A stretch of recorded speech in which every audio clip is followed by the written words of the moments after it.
हाजिर हूँ मैं आप सभी के साथ एक दूसरा वीडियो लेके।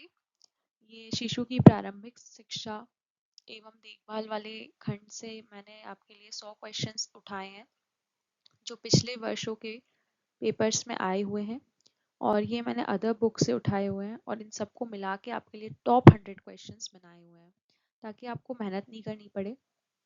अपने को एग्जाम क्लियर करना है, स्ट्रेस और डिप्रेशन में नहीं जाना है। तो ये क्वेश्चंस को आप काम करते हुए, घूमते फिरते किसी भी वक्त लगा लें अपने कान में ईयरफोन और सुनते रहें। सिर्फ सुनने मात्र से आपको याद हो जाएंगे। देखिए, हमारे पास वक्त इतना है नहीं कि हम बड़ी बड़ी किताबें पढ़ सकें, तो हमें वो पढ़ना है जो एग्जाम में आएगा। तो उसी को रिलेटेड मैंने ये वीडियो आपके लिए बनाया हुआ है। तो ये वीडियो आप ध्यान से ज़रूर देखें। और इसके अलावा इस वीडियो में हम डाले हुए हैं जो टॉप 10 क्वेश्चंस हैं, और ऐसी 10 सीरीज आएगी। तो इसे ध्यान से देखें और सुनें ताकि आप भी अपना एग्जाम क्लियर कर सकें। तो बढ़ते हैं अपने प्रश्नों की ओर। बाल विकास के अध्ययन का मुख्य उद्देश्य क्या होता है?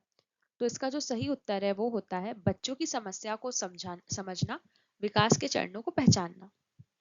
तो ये कैसे हम याद रखेंगे कि बाल विकास के अध्ययन है, मतलब उसका मुख्य उद्देश्य क्या है? हम बच्चे का बाल विकास क्यों कर रहे हैं? ताकि उसकी समस्या हम समझ सकें, उसकी विकास के चरणों को हम पहचान सकें। ठीक है। विकास की प्रक्रिया किस प्रकार होती है? तो विकास की प्रक्रिया कैसे होगी? क्रमिक और संगठित। कभी भी ऐसा नहीं होता कि 1-2 साल का बच्चा अचानक से दूसरे दिन देखा तो 10 साल का बच्चा बन गया। ऐसा देखा है कभी? नहीं। तो क्रमिक होता है, एक क्रम से चलता है ये। और संगठित होता है, ऐसा नहीं कि कभी वो बढ़ गया कभी घट गया। ठीक है। बच्चों के विकास में कौन सा कारक अधिक महत्वपूर्ण होता है?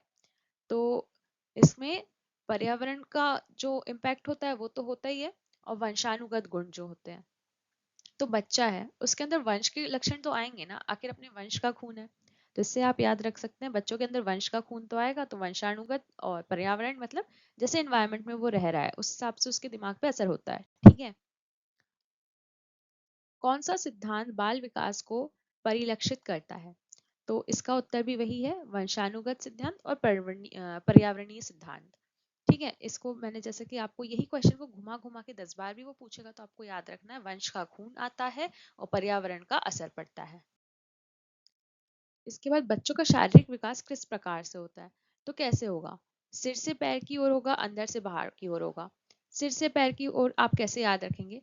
कभी भी हम जो अपना वो होता है, हमारा जो सर है वहां से शुरू होता है और पैर पे खत्म होता है हमारा शरीर। तो सिर से पैर की ओर और अंदर से बाहर की ओर। हम जब मोटे होते हैं तो अंदर से बाहर की ओर मोटापा चढ़ता है। ठीक है।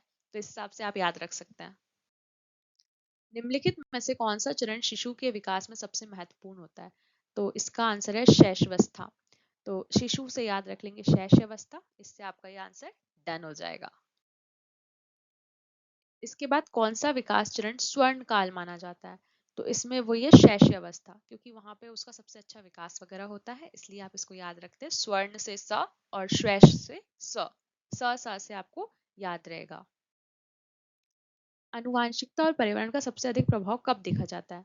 तो ये देखा जाता है जन्म के पहले वर्ष में, क्योंकि वंश का खून आया है तो ताजा ताजा खून है, तो ताजा ताजा खून कब रहेगा? जब वो बच्चा छोटा रहेगा। ठीक है।